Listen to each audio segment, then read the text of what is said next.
ယဟန်တန်ဃာတွေအတွက်လောင်းလူတာပဲဖြစ်ဖြစ်ကိုတိုင်ပဲဈေးနှုန်းတက်တာနဲ့အရသာရှိစားလို့ကောင်းမဲ့ဟင်းလေးတစ်ခွက်ကိုနော်ဒီနေ့တော့ချက်ပြပေးတော့ပါမယ်အဲ့ဟင်းကဘာဟင်းလေးဖြစ်မလဲဆိုတော့ကြတော့ကျွန်တော်တို့ဒီမှာခရမ်းသီးခောက်ဆွဲနှက်ကလေးနှက်ပြပေးမှာပဲဖြစ်ပါတယ်ခင်ဗျာခောက်ဆွဲရတော့ကျွန်တော်ကတော့အခုလိုမျိုးခောက်ဆွဲလေးကိုပဲအသုံးပြုလိုက်ပါရနော်ဒါပထမဦးဆုံးအနေနဲ့ကတော့ကျွန်တော်တို့ဒီမှာခောက်ဆွဲလေးတွေကိုရေနွေးမချပါဘူးနော်ရေလေးစိမ်ထားပါမယ်ခင်ဗျာခောက်ဆွဲလေးရေစိမ်းပြီးသွားပြီဆိုတော့ကျွန်တော်တို့ကခရမ်းသီးလေးတွေကိုလှီးပါမယ်ခင်ဗျာ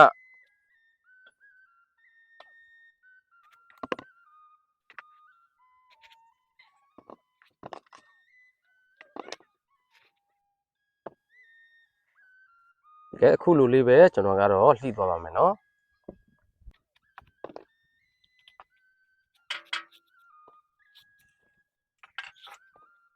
အခုတော့ဒီမှာကျွန်တော်လှီးပြီးသွားပြီဆိုတော့ဒါလေးကိုရေတန့်လေးနဲ့3တက်လောက်ဆေးပါမယ်ခင်ဗျာ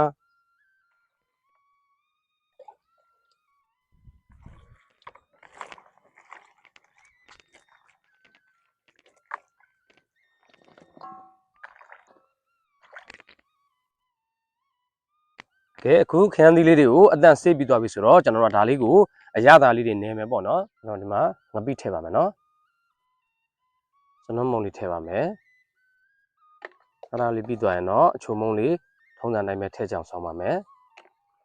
ကျွန်တော်တို့အစားလေးကိုလည်းနည်းနည်းထည့်လိုက်ပါမယ်နော်အဲ့ဒါလေးပြီးသွားပြီဆိုလို့ရှိရင်တော့ကျွန်တော်ကတော့နည်းပြီးတော့ချက်လေးရှိပါတယ်မနယ်လဲရပါတယ်နော်ဒါပေမဲ့ကျွန်တော်ကကြတော့ခရမ်းသီးတွေကိုနော်အရသာလေးတွေအားလုံးစိတ်ဝင်သွားအောင်အခုလိုမျိုးလေးနယ်လိုက်ပါတယ်နော်အခုလိုလေးနယ်ပြီးသွားပြီဆိုတော့ကျွန်တော်တို့ကဒီထဲကိုရေအရမ်းကြီးမထည့်ဘဲနဲ့နော်ကျွန်တော်လက်ဆေးရည်လေးထည့်လိုက်ပါမယ်အဲ့ဒါလေးပြီးသွားရင်တော့ကြက်သွန်အဖြူလေးထည့်ပါမယ်ခင်ဗျာကြက်သွန်အဖြူလေးထည့်ပြီးသွားပြီဆိုတော့ကြက်သွန်အနီလေးထပ်ပြီးတော့ထည့်လိုက်ပါအောင်မယ်ခင်ဗျာ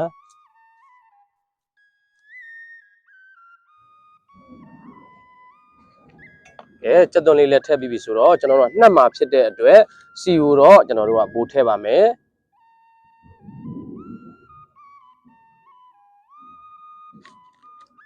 အားလုံးပြင်လို့ဆင်လို့ပြီးသွားပြီဆိုတော့အဖုံးလေးအုပ်ပြီးတော့စပြီးတော့လုံးပြီပေါ့ဗျာ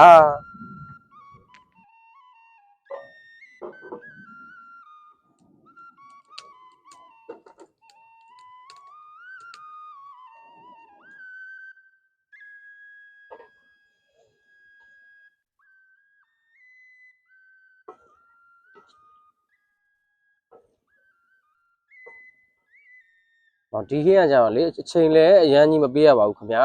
နော်အရန်လဲစားလို့ကောင်းတဲ့အတွက်ကျွန်တော်ကပြန်လဲပြီးတော့ဝေမျှပေးတာပါ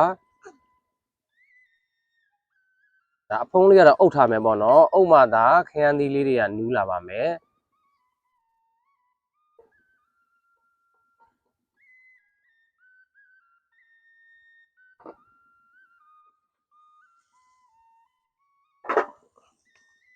အခုဆိုရင်တော့ကျွန်တော်ဒီမှာလုံးထားတာလေးကလည်းတစ်ဖြောက်ဖြောက်နဲ့ဒါကျွန်တော်အရန်ကြီးမမှွေဘူးနော်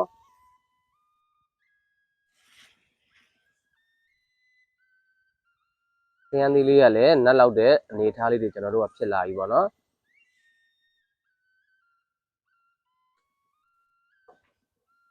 အဲ့ဒီအချိန်မှာပဲကျွန်တော်ရေလေးနည်းနည်းထပ်ပြီးတော့ဆွတ်လိုက်ပါမယ်ခင်ဗျာ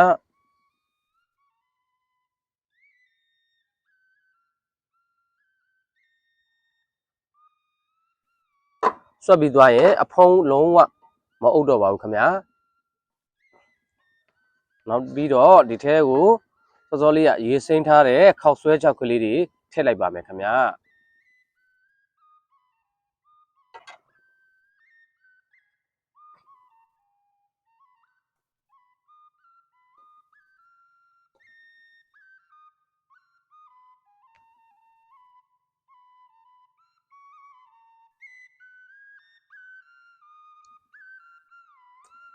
ကျွန်တော်ဒီတိုင်းလေးတိုင်းကိုစီလေးတွေလုံးဝကြံသွားတဲ့အထိခဏလေးစောင့်လိုက်ပါဦးမယ်ခင်ဗျာ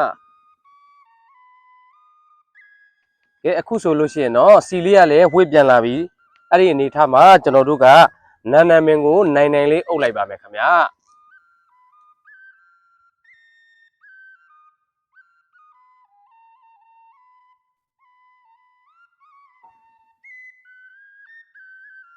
ကဲအခုဆိုလို့ရှိရင်တော့ကျွန်တော်တို့အချိန်လဲအရင်မပေးရအရန်ကိုစားလို့ကောင်းပေါ်မှာတော့ခေါက်ဆွဲခရမ်းသီးနှက်ကလေးရပြီပေါ့ဗျာ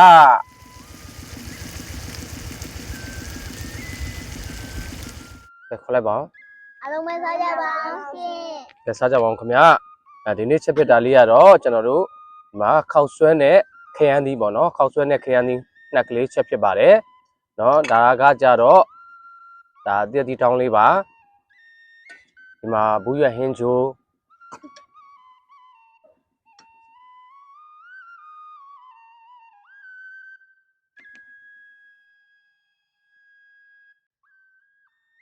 အေးရအငယ်ဆုံးလေး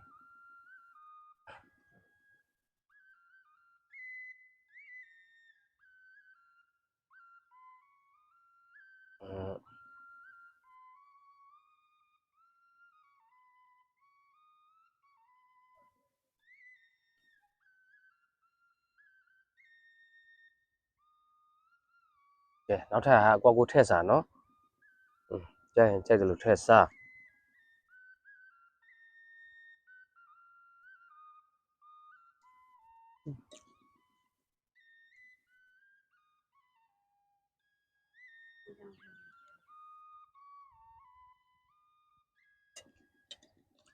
အေးအားလုံးကြိုက်မယ်နော်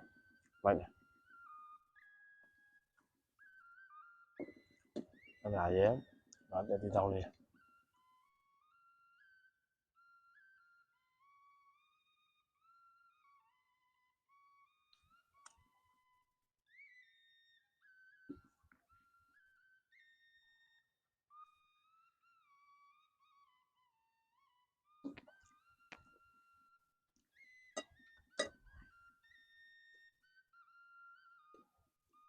စားလက်ဖျားလည်းနောက်နေလုံးနေနဲ့ပဲနေနေနော်ငါးချောင်းလုံးထင်ထိသွားပါစေ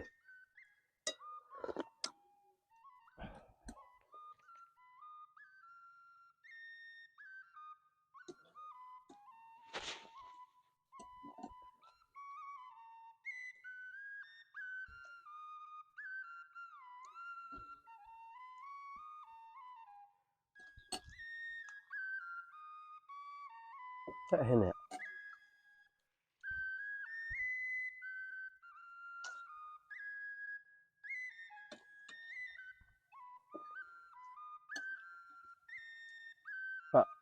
စီများတော့လေအဲ့စီလေးကကိုပဲသူကအရသာလေးကအကုန်ပါပြီးသားလေ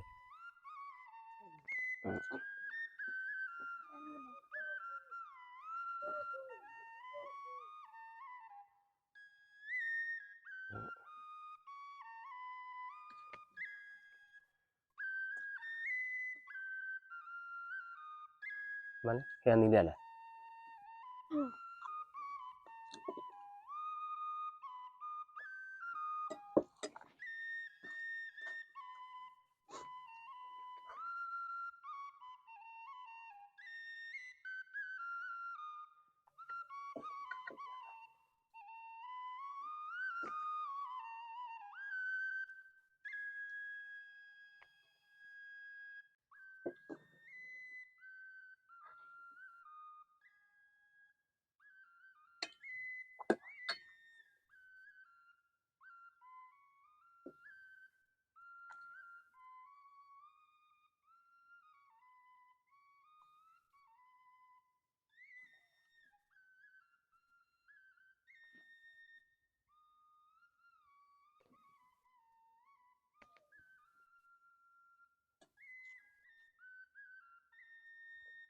ဟင်းထဲကိုလေငပိလေးထည့်ချက်တာနဲ့ပတ်သက်ပြီးတော့အရန်ပြောကြတယ်နော်ကျွန်တော်ပြောသလိုမျိုးလေးငပိလေးကိုထည့်ပြီးတော့ချက်ကြည့်ပါနော်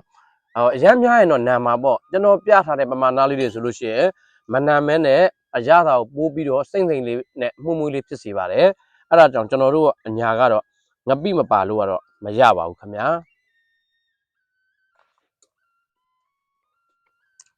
တဲ့အခုလိုမျိုးကြည့်အောင်နော်အကံပြောင်အိုးလုံးပြောင်မျိုးနော်